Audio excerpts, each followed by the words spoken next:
right, Grandpa. Tell me the story. You know, well, the location was a lovely place in what is now Bangladesh. Right.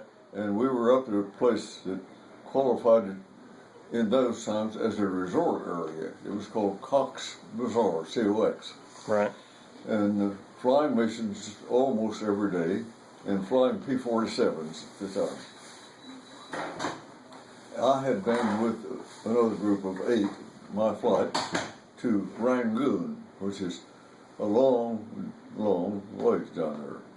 And we stayed down there and did some other work, and by the time we got back to our own base, 6 hours and 30 minutes with that Right. airplane strapped to your butt. Sitting on a rubber dinghy or something? And it is tiring. It is worth it. Walked into where we lived in a bamboo shack that housed 12 of us, took off my pistol that I had in a shoulder rig, and hung it up on the mosquito bar net thing. Laid down on the bed and looked up, and a friend to me, he said, "MC, there is a snake in the roof." And the roof is rice straw and bamboo. Right. Bamboo weave with rice straw matting.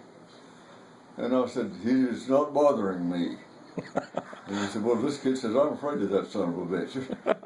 He said, I said, "Well, what do you want me to do?" He said, "I want you to shoot him." And I looked at him and I thought, "You crazy."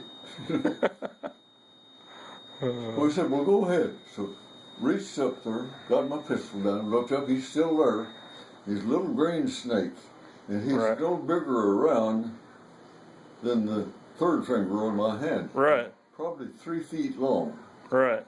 And he's got his head and neck out, and he's been working through that lattice work. Right.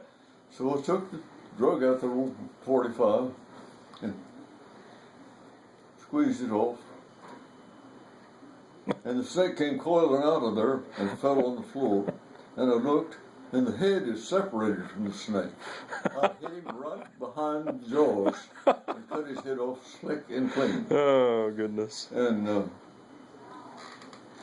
looked over at him, and I said to this guy, I said, "Is that good enough for you?"